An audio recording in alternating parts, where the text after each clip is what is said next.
From the studios of the Optimism Institute, welcome to the Blue Sky Podcast. I'm your host, Bill Burke, and in every Blue Sky episode, we'll be speaking to leaders, researchers, and thinkers whose stories and insights will remind us that there is always blue sky above. Sometimes you just have to get your head above the clouds to see it. My guest today is Gill Hasson, who's an accomplished and prolific writer, teacher, trainer, and coach.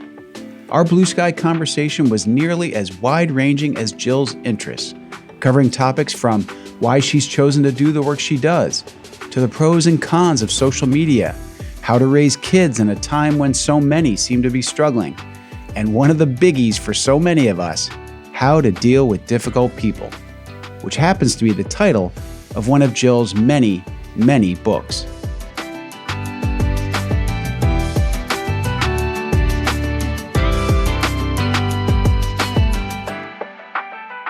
Gill Hasson has 20 years' experience teaching and writing on a range of issues to do with personal and professional development, mental health, and well-being. She's the author of more than 36 books, the best-selling Mindfulness Pocketbook, Emotional Intelligence, Positive Thinking, and the Sunday Times bestseller, How to Deal with Difficult People. Gill's even written books specifically for children, including 8 in her series, We Can Cope. As I said, we covered a lot of ground, so we'll get right to it now. And I hope you enjoy this conversation with Gill Hasson as much as I did.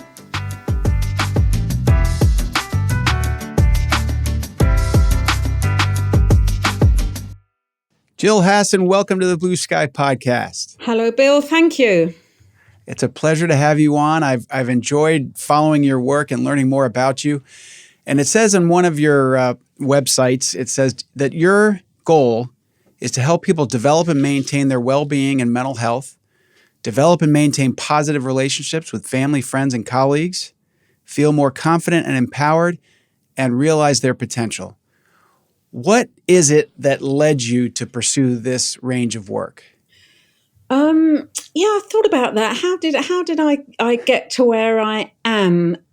So I think I know that I've always been, reasonably bright and clever and had an inquiring mind, but I struggled through senior school, through high school. I just didn't like it. I just wanted to get out and see the world. And one of the things I recognized was that when you have a good teacher, we all know this, you have a good teacher, you learn stuff. It can be the same subject the following year, and you have a different tutor, and it's just you can't get to grips with it at all.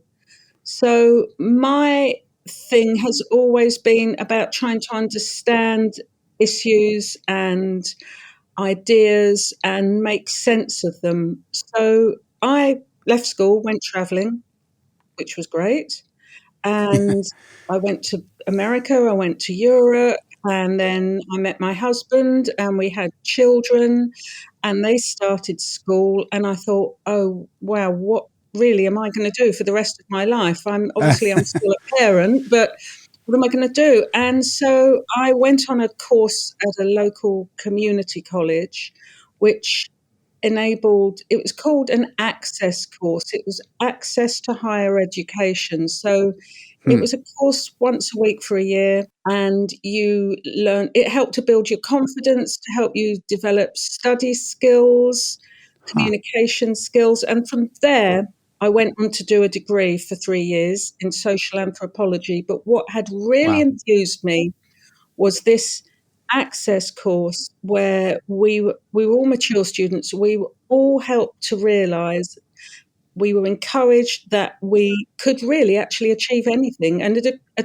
university degree isn't the be all and end all. That's not what everyone wants to go on and do. But most people sort of see that as quite a high achievement. So it just helped me realize if you give people the right support, encouragement, and give them a chance to learn and understand, then anything's possible. So I just wanted to help other people realize the same, do the same. So you've done so much studying and writing on these subjects, and you have a belief, and some of the answer to this might be in what you just said, but you said we all have an ability to reach our potential. What are the short list of things that you most consistently see getting in the way of people reaching their potential? Lack of confidence in themselves. So that's confidence is not what you can do or can't do, it's what you believe you can or can't Right. do. So a lack of confidence, a lack of self-esteem, which is related to confidence, but self-esteem is more about how you feel about yourself, about your abilities, and your skills. So it comes from barriers come from within. Assumptions, I see lots of that. People assume that I'm too old, I'm too young, Yes. there's not the right pathway for me, or they have out of date ideas. And then lack of support and encouragement from other people. So it comes Mm. internally and externally. And of course, you've got to have the resources, the time, the money, maybe in some situations, to be able to take the steps that allow you to fulfill your potential. But I do believe that pretty much still anything is possible. There might not be this path might not be the right one to get where you want to, but there might be another path to get round to it. What you said about confidence reminds me of, I think it was Henry Ford who said, whether you believe you can or you can't, you're right. Yeah, yeah. Yeah, and Right? Shakespeare says something similar. Nothing is either good nor bad, but thinking makes it so. So yeah, similar Yes. thing. Right. So I wonder, and frequent listeners to this podcast know that I often bring up social media. That's a relatively, since you started writing these books, that's become more and more prevalent. Would you say that social media makes some of these problems worse for people because they see this sort of perfect picture of everybody else and it makes them feel worse about themselves? Or the flip side, does it help them because they have friends following them and encouraging them? Do you have a position on that or feelings about social media and what impact it might have on people reaching their potential? Yeah, really, it's exactly what Bill you've just said. So the negative side is the ability to look at everybody else's lives and achievements and see what they're doing and think, I could never get like that. You can be filled with envy, resentment, jealousy, things that aren't, they're not nice feelings and they Mm, erode your self confidence. But actually, the positive side of looking at other people's lives and what they're achieving is to be inspired by that, right, more an attitude if they can do it, so can I. Again, I might just have to take a different path. So right. the yeah, I think it's you have to really discipline yourself, not to be on social media and comparing yourself. That's the problem. Whenever we compare ourselves with others, we tend to do it in an unfavorable way. We don't, unless we're very arrogant, we Yeah. don't actually look at others and go, look at them and look how great I am. We tend to look higher than us and be filled with envy. But the other positive part about it, as well as being inspired by others, is yeah, you can make great connections. We've all got communities out there. This word community is a word we're all using all the time. There's a community of bird watchers, there's a community of chimney sweeps, there's a community of Yes. high jump, racers, or whatever it Sure. is. There's other people out there. So social media is fantastic in that it's allowed us to connect up with them and hook up with them. And Jill, I always catch myself too because there's social media and then there's sort of the internet and technology in general. I'm in the East Coast of the United States. Where are you today, Jill? I'm on the south coast of the UK, so I'm 50 miles south of London. Okay, so it wasn't very long ago that this would have been completely impossible. I wouldn't have been able to do the research I did on you. I was able to see videos of you. I mean, those kind of things. And as I try to sort of preach this gospel of optimism, these are things we should not take for granted, in my view. It is incredible what the internet's enabled us to do. When I think about the pandemic, as awful as it was, imagine it without the internet. without access to Zoom, and even if it's streaming videos or whatever, I think it's helpful for us, even in thinking about reaching our potential, to say, gosh, I have so many tools in my toolbox now that I wouldn't have had years ago. Would you agree with that? Totally. I think I can honestly say that most of the books I've written, I wouldn't have been able to do if it hadn't been for the internet. The ability to research things, to just have a question, as we all do. You have one question in your head, and even if it's, we all do that one where we're watching a show on TV and we go, wait a minute, I've seen that guy before. What was he in before? We can find out Exactly. instantly. So we all do it. And for me, for my books, whenever I've had a question that I thought, well, I wonder what else I can say about that, or what's the research out there, the ability Right. to tap into research. And even, I'm not sure that people know this, but, I discovered that pretty much any university tutor, professor, this, that, and the other, that you can contact them. You go Yeah. to the university they're teaching at, their university email address is there, and all right, they might not answer you, but I've written direct to Sure. professors who've done research and said, I've got a question about that, and they've got back to me. I mean, how on earth, as you say, a few years ago, how on earth would that ever have happened?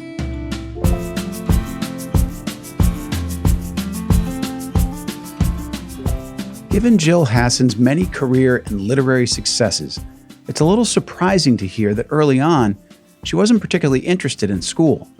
But she was smart and inquisitive, eventually finding teachers and subjects that inspired her.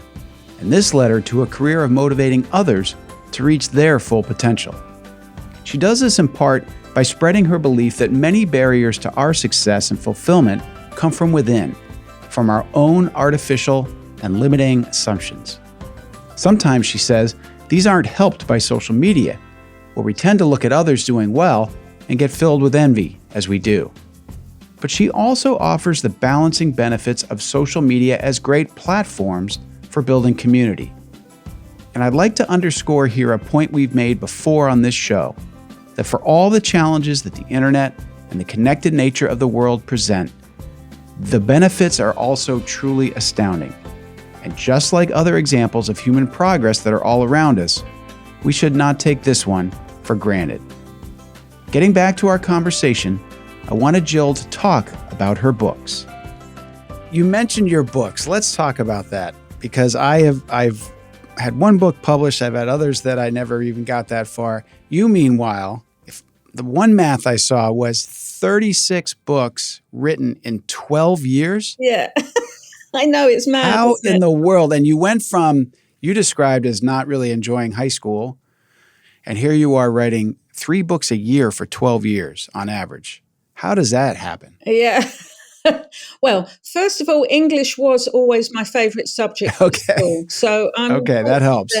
But it never occurred to me that I would then go on to write books. It's just that I love language. I love words. I was a prolific reader as a teenager and a youngster before that. My parents taught me to read even before I went to school. So I love words. I love English. I love writing, reading, and of course I love talking. So, that uses words as well.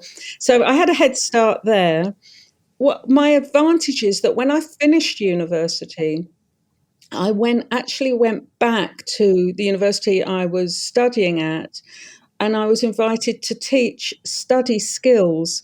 So I taught essay writing, critical reading, critical research skills, note taking. And what I learned was that you just have to develop a style of writing that works for you and recognize there's no right or wrong way. So Right. People would often say to me, oh, the thing is, when it comes to an essay, for example, I have to, I end up drafting it and rewriting it 3, 4, 5 times. And I say, well, welcome to my world. That's exactly what I do. The only difference between me and you is that you think that it's a problem. You seem to assume that you should be able to just read all the stuff and then write it out. And I know that this is all part of a process. So I think I'm a confident writer. I know it's part of a process. And one of the things that really helps me is I don't get writer's block. And the reason Hmm. why is the second that I do, once I start going, wait a minute, so what is it I'm trying to say here? I type something out. No, that's not right. What? Oh, maybe let me have a look here. So if I'm saying this, maybe should I put that? Do you know what? Forget it. Move on. Move on to the next part and come back Right. to it. It'll come So back. Yep. I often liken it to a jigsaw. You know, a thousand piece jigsaw. If you get stuck on one area, supposing you're doing, there's a castle that's part of the jigsaw, and you get really stuck on that, leave it. Go, we Yeah. all, when I know we've all done jigsaws at some point, and we all probably do that. We just go, I'll come back to that bit, and weirdly enough, you come back, and suddenly it all literally slots together again. So Yep. that's how I think I can write prolifically, is that because I'm a confident writer and I just move on and know that it's all part of a process, and I'm interested in what I write about. Yes, that definitely helps. And I'm glad you said what you said about counseling the person who was frustrated with all the editing they had to do. One thing I always talk to people about if they want to get into writing is read what other prominent writers have said about the process, because I think you'll never find one to say, this is a piece of cake. I just get up and I do it and I publish it and then I'm on to they talk about the torture and I think it was Hemingway said every first draft is garbage, or I think he used a more demonstrative word. They all go through it, and it's hard. And if you're committed to doing it, that's what it takes, and it just got to stay at it. Definitely. Oh, there's many times I, sit down in front of my laptop and think, oh, I really don't feel like writing. I really don't. But another tip that I could pass on is just get started. Just tell yourself, oh, you're only going to do 5 minutes, and of course, before you know it, you've got into the swing of it again. Yep, exactly. So back to your books, I focused on a couple for sort of what might stand in the way of people's optimism or would help them be more optimistic and upbeat and hopeful about their lives. And I think a lot of what bogs people down is frustration with other people. And you wrote a book on how to deal with difficult people. And I'd like to talk about it because I thought you did a really nice job of sort of framing the types of difficult people and why they get on our nerves and that sort of thing. And I liked a lot of what you did was talk about it's the people and their behavior, but what really makes them difficult is our reaction to Yeah. them. Is that Yeah. fair? And if so, could you describe that a little bit for our listeners? Yeah, because what I recognized is that when we find someone else difficult, actually someone else doesn't have a problem with them at all. Or we might find somebody easy to deal with. We might recognise they've got a few quirks and challenges about them, but we can handle them. But someone else will say, "Oh my goodness, they are so I can't handle them at all. They're a Yep. nightmare for me." So I started to think, well, what is it then that makes the difference? And it's because that difficult person remains the person that they are. They Right. So it must be the person that's interacting with them that's having the difficulty. So yeah, that I felt to be the reality. It's not that they're a difficult person, you're having difficulty dealing with them. So therefore, actually, that then gives you the power, because if you're the one having a difficulty with something, you're the one that can find the solution for it. So Interesting. I that book, How to Deal with Difficult People, was very much sort of came out of another book that I had written 2 or 3 years earlier, called How to Be Assertive, which I wrote with a friend and colleague. And so that's really what you're doing when you're dealing with difficult people. You're following assertive principles, and quite simply, when someone else you're finding difficult, well, you quite simply just have to think to yourself, okay, what is it that I want from them, or from this interaction with them? What don't I want? How can I be clear about that? What are my limits and boundaries, especially if you feel that somebody's overstepping the mark with you, you find them difficult, or you find them difficult to motivate to get them to do something for you. Yep. In that case, well, what are you going to do if the other person doesn't cooperate? So, yeah, there's different types of difficult people, but someone that you can't, a colleague maybe, an in-law, a teenage child, someone that's often very difficult to can be difficult to them to cooperate with you. You've got to think about, well, what do I want? What don't I want? What can I tell them? Well, if we don't do it this way, not threaten them, but what are going to be the sort of consequences, and what am I going to do if the other person doesn't do what I want? And then obviously, yeah, negative people, they're another type of person that just drain you. They're difficult to deal with because they suck the life out of you. So again, you have to it's about boundaries and limits. You have to think to yourself, so what do I do? Do I just spend half an hour with them? Or once they start getting moany, do I try and be more positive with them? So, yeah, I think, to generalize about how to deal with difficult people, you've got to think about how can I better deal with them, because they're not going to change.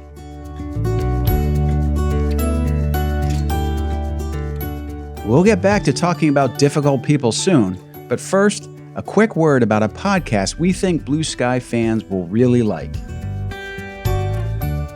Well Adjusting on the Edit Audio Network is a show hosted by award-winning actor, comedian, and author Robin Hopkins. Join Robin as she speaks to real people about the real questions that many of us face, from how to find work-life balance to dealing with generational money trauma or grief, or even finding common ground with family across the political divide. Well Adjusting isn't afraid to get personal or honest about the tough stuff in life. Think less therapist couch and NPR, and more chatting through a problem with a friend over cocktails. Whether you're looking for advice on how to manage stress, set some boundaries, or just a reminder that we're all figuring it out one day at a time, Well Adjusting is for you. Follow Well Adjusting on Apple Podcasts, Spotify, or wherever you get your podcasts. And now, back to our episode of Blue Sky.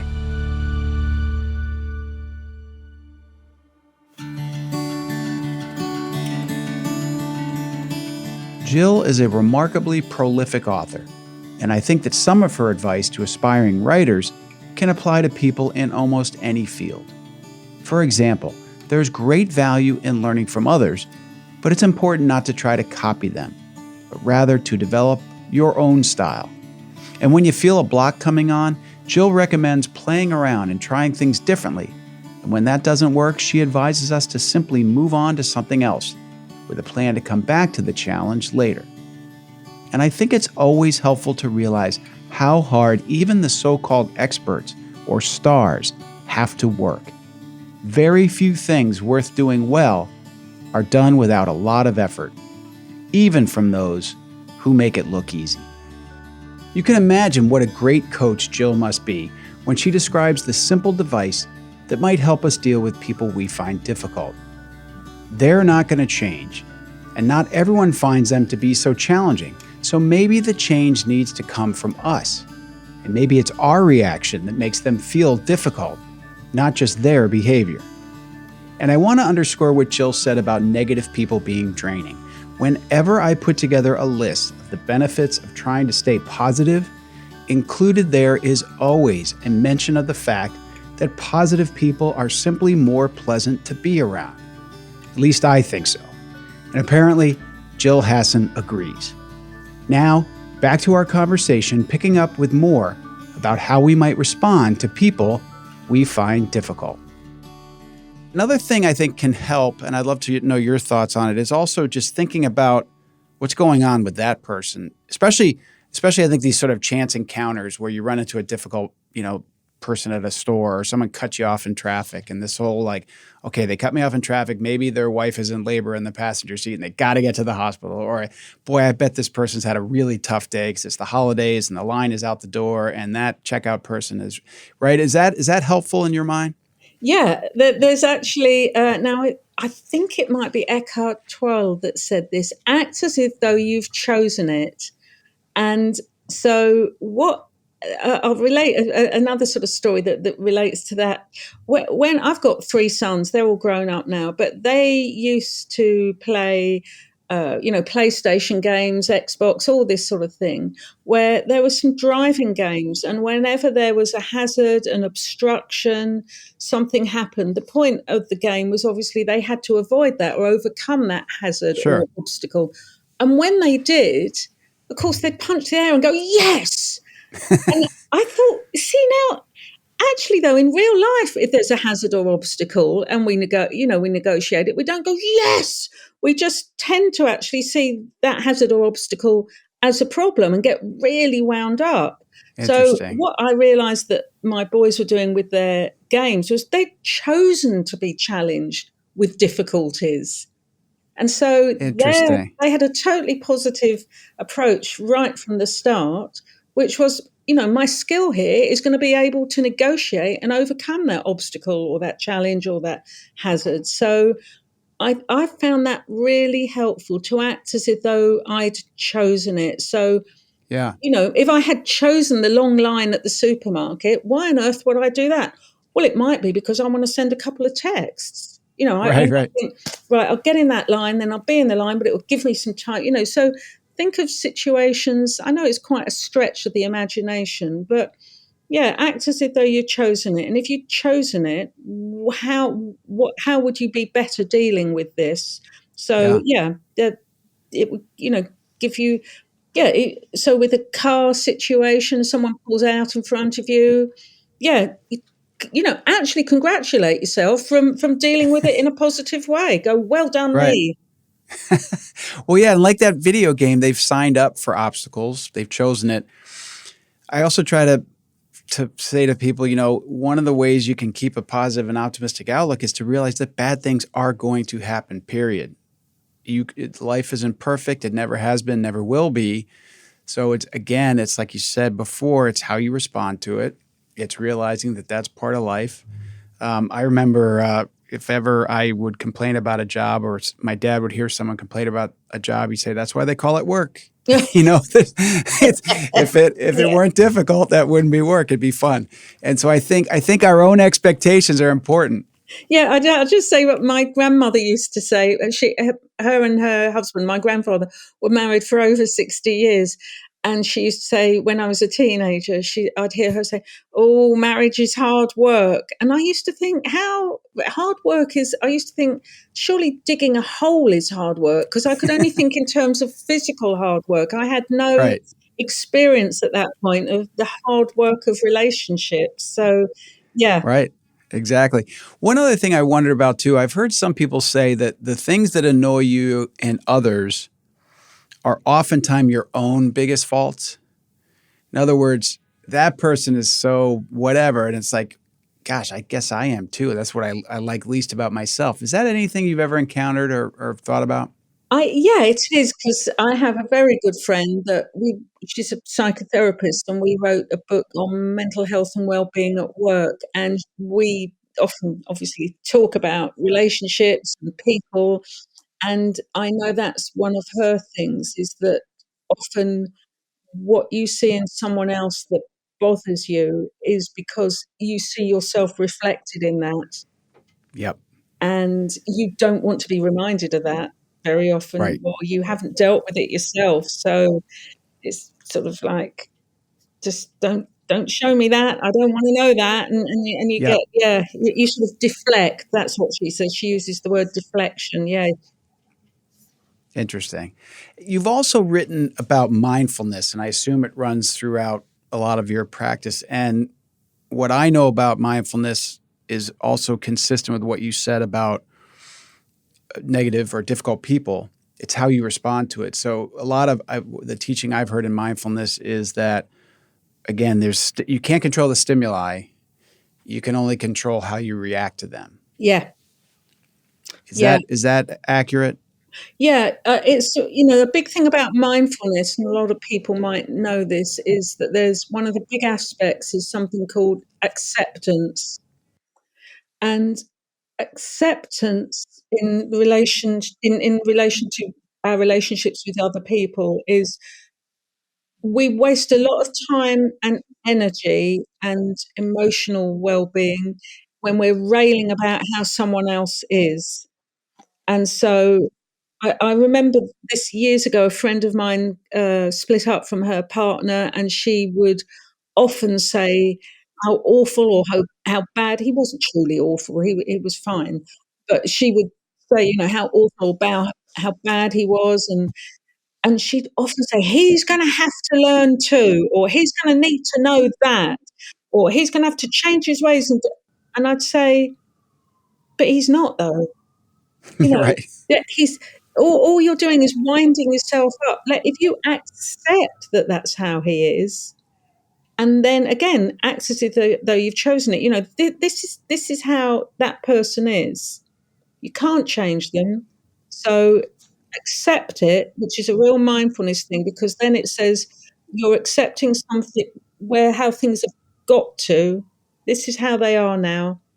And from with that knowledge, knowing how something is, then you can move on. And that's what I used to say to her. You know what he's Yeah. like. You know Right. he won't do this or he'll always do that. So knowing that doesn't mean to say you have to approve of it. Acceptance isn't approving. Right. Acceptance is recognizing that something is what it is. And as soon as you can accept that, you're free to start thinking about how you're going to move on from there.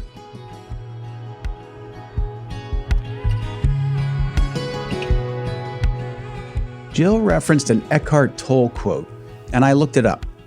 He wrote, "Whatever the present moment contains, accept it as if you had chosen it." I hadn't heard that one, and I like it. Her example of her kids playing video games drove the point home well also. These games are full of obstacles, but since her boys chose to play them, they readily accept these challenges. And she makes a good and helpful point also when she says that acceptance does not have to equal approval.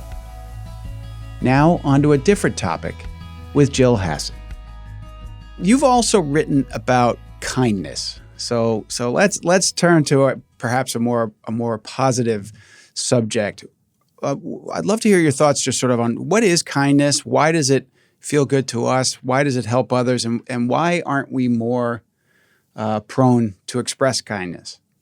Yeah, so kindness is related to compassion. So kindness is just doing something positive for someone else. It might put you out, or it might be something that you think, well, it's nothing. I can do this. It doesn't put me out in any way.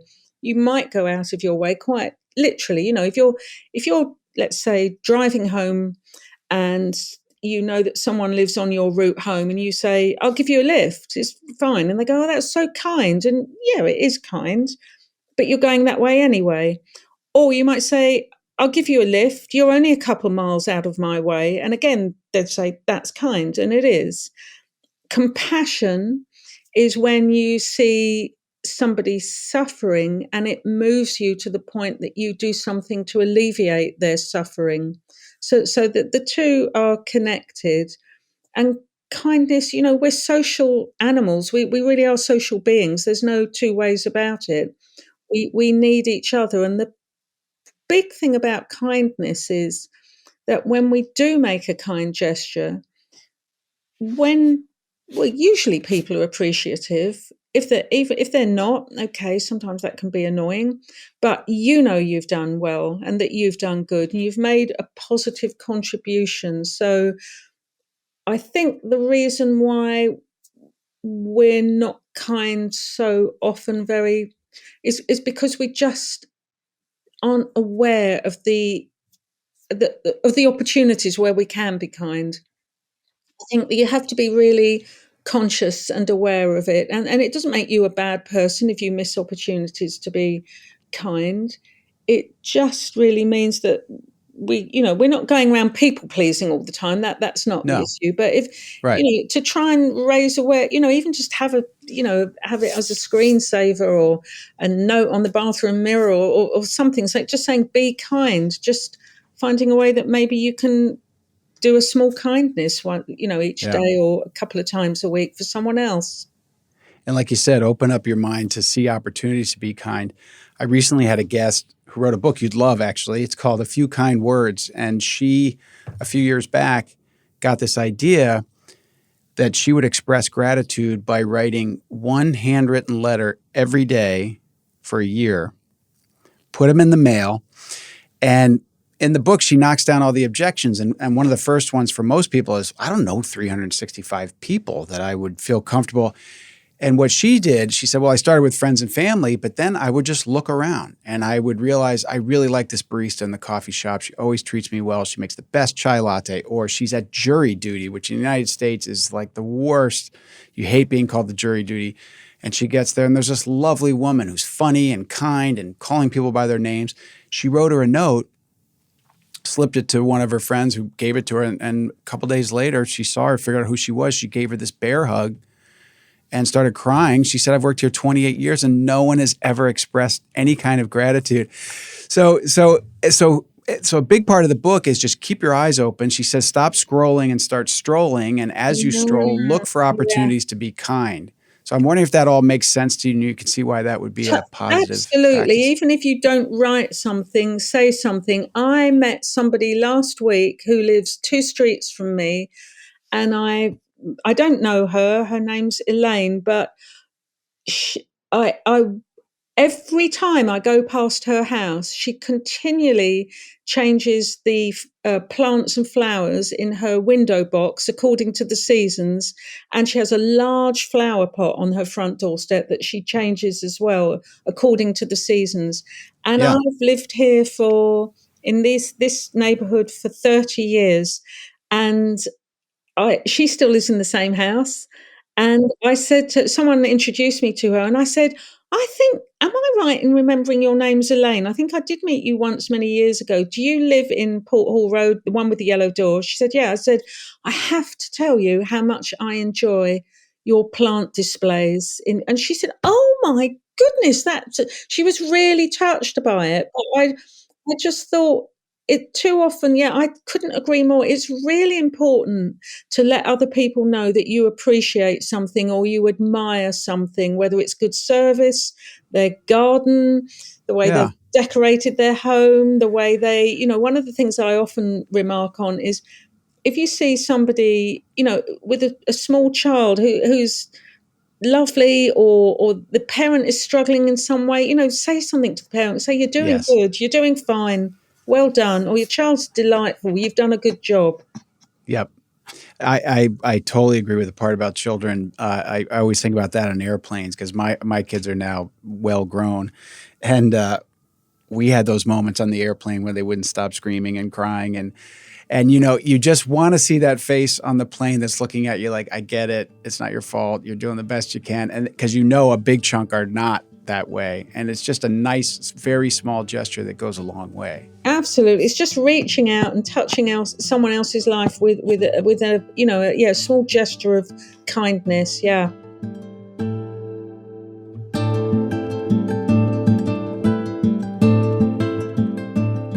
On Blue Sky, we've heard from other guests as well that human beings evolved to rely on one another, and the desire to cooperate and perhaps even to be kind is hardwired in us.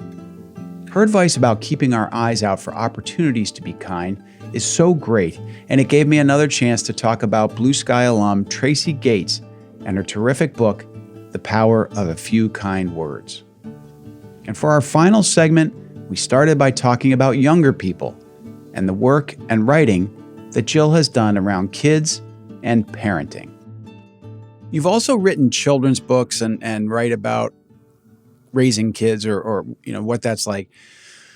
We have a epidemic of mental illness and challenges for young people in this country and around the world, I believe. Yep, and I'm wondering, and it's something that can really, obviously it stands in the way of the young people's sense of hope and optimism. And it's also tough for parents and hard for us all to figure out. Do you have advice for people who are listening who might be either young people themselves or raising young people or teaching young people and advice on how they might help them through some of the challenges that seem to be unique to this generation? Yeah, I suppose. Well, if we've got a few more weeks that we could do this, Bill, yes. Yeah. But in a nutshell, I think I would say that take young people's concerns seriously, validate them, and it starts from very young. This is how we sort of lose confidence as we get older, and we're not confident in our decisions and ideas because and we're so not emotionally intelligent, because very typically a lot of us have been brought up that when as a child we expressed something, so say I don't like going to grandma's, I just don't want to go there, and then the parent goes, yes you do like going. What? No, I said I don't, or Right. I don't like broccoli. Yeah, you do. You had it last week. Yeah, well, I don't like it now. Or I don't like that friend of mine in my class. They're horrible to me now. Don't be silly. Of course you like them. So Right. adults Interesting. very often, we don't, we're not trying to be horrible at all, but we often negate children's feelings. And so validate them. All you have to do is acknowledge them, just say, so that there might not be any choice about, well, we're going to grandma's, whether you like it or not. Right. I know Right. you don't like going to grandma's, and I understand why, but we're going to have to go, discuss it with, Right. with them. So, and, I don't like that other child in my class anymore. Rather than, yes, you do, and more, why's that? What's Yeah. going on there? And, it might not be a big thing at all, but just Right. find out and go, okay, fine. I can understand that you would feel like that. And sometimes it needs a solution, okay, so what can we do about that? But Right. so I think, just seriously, as we've got such a short amount of time, the one bigger piece of advice I'd give is acknowledge and validate their concerns, but don't dwell on them. Don't let it define them. I have a neighbour actually who asked me about her child recently and said about her child's dyslexia, and I said, how often do you use that word in your home? So she said, what do you mean? I said, stop using it. Stop defining her by her dyslexia. She's managing, look at what she's achieving and the strategies she's working out with help to overcome her dyslexia, and focus on that. Don't deny the dyslexia, just acknowledge it and then focus on how well she's doing in developing strategies to move forward. But stop letting the difficulty define her. Acknowledge it, but don't let it define her. So one other biggie, particularly in this country, in the United States, and I know it's happening around the world, is political division, polarization. I don't know if you've written on this or not. I've not. I'm going to confess, I've not read all 36 of your books. Yeah. But do you have advice for people who struggle with that, who feel like, oh my gosh, every time I pick up the paper, or gosh, anytime something happens, everyone goes into their camps and everything's so polarized and everyone's arguing and yelling at each other or staying away from each other? Do you have any general advice on that would help people be more optimistic and hopeful about our future given that? Yeah, I haven't written specifically on that, but we've seen it, here in this country as well. And there were very clear divisions between those who voted for our country to come out of Europe and those who wanted to stay, and clear divisions between people that wanted to get vaccinated for COVID and those that didn't. So, I know those two, they happened very quickly. And now it's very, our political system here, you're either very right wing or very left wing. So as you say, it's all become very polarized. I think you just have to be not necessarily clear about where you stand on positions, because we're not always very clear. I think that we've just got to be a little bit more inquiring wherever we stand about, okay, so I wonder why someone else would feel or think that. So, and not expose yourself too much to it, because, if there are extreme opposite opinions, again, as you said earlier, if it's on social media, don't follow those people. You have a choice. But I think if you can find places where you find out a little bit more so that you can have a little bit more empathy, see things from someone else's point of view, and understand why they might be coming from there, you don't have to argue with them about it, but you could see yourself almost as an interviewer, not an interrogator, not like, well, why the hell would you think that? Not that sort of way of saying to someone, but just say, well, that's interesting. So why do you think that? And how long have you thought that? And so put yourself in the role of an interviewer and just gather some information from them. You're unlikely to change your mind, but it just takes the sting out of it, I think. It's reminding me of what you just said about talking to children when they say they don't like to go to grandma's. You say, oh, yes, you do. When people say, I believe X, Y, Z about this conspiracy theory or this political person, you'd say, you can't believe that. How could you possibly believe that? As opposed to, gee, why do you believe that? Yeah, exactly. Right? Yeah, absolutely. Is there anything else, Jill, before we wrap up, that if you had an audience of people that I'm trying to help be optimistic and hopeful about our future, our lives, the world, what would you offer? I think as far as optimism and goals are, optimism and hope, you can have optimism and hope yourself by having small challenges and goals that you want to reach. I think the biggest thing, though, for me is there's a writer called Stephen Covey who wrote a book called The 7 Habits of Highly Effective People. Yes. And he said there's the circle of concern, and then there's the circle of, I've forgotten what it's called, another circle. But anyway, the circle of concern is the great big one where, everything about the world's worrying us and there's nothing we can do about it. There's nothing we can do about Gaza, the Ukraine, people starving in our own countries, sleeping on the streets. But there's a smaller circle, which is that circle where we do have some control. And that's, it's very simple advice. It's just, that's your family, your friends and your community. So that's the small area you need to look at. And we all do have a huge influence there. I've always been involved since I was a teenager in some sort of voluntary and community work. It's, it doesn't make me a saint in any way. It's just that it really helps me to feel that I can make a positive contribution and that, all those other things that are happening in the world that I can do nothing about apart from make maybe some monetary donations. I just have to do that and then focus on my own family and friends and my community. So that's what I would say. Look for ways that you can make a contribution in your own world. Jill, I agree 100%. It has been an absolute pleasure to have you on. You've inspired me to go deeper into the 36-book catalog. And I really appreciate you taking this time. I'm sure you have to get back to some writing or teaching or both, given your output. So thank you so much for being on the Blue Sky podcast. I really appreciate it. Oh, it's been really fun and interesting to have a chat, Bill. Thanks very much. Take care.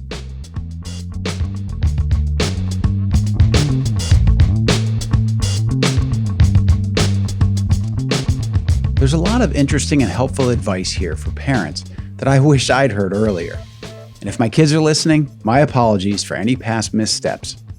I really like the idea of validating feelings. It doesn't mean you have to cave to all your kids' desires. They still have to go to grandma's, for example. But it's helpful to understand and talk about why they might not want to. This can be particularly helpful in cases of bullying or abuse. If a child is expressing concerns, try to understand them, not trivialize what they're saying. And Jill echoes a theme we've heard from Kevin Kelly, Kelly Corrigan, and others, that we should all make the effort to understand people with whom we disagree. Neither of us might change the other's mind, but in the process, we'll show each other respect, and we'll probably learn something along the way. And if I'd ever learned about Stephen Covey's circle of concern and circle of influence, I'd forgotten it, and I'm glad Jill brought it up.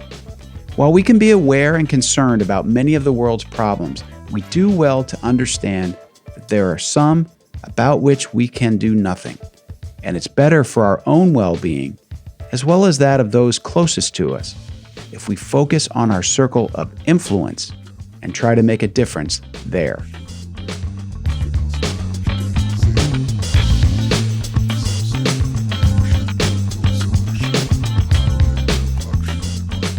I hope you enjoyed this Blue Sky conversation with Gill Hasson and take away some valuable lessons. If you have a minute to leave us a rating or review, we'd really appreciate it. And if you like this sort of content, be sure to follow the Optimism Institute on social media. And from our website, sign up for our monthly newsletter, Blue Sky Weekend. Until next time, I'm the founder of the Optimism Institute and host of Blue Sky, Bill Burke, and I thank you for listening.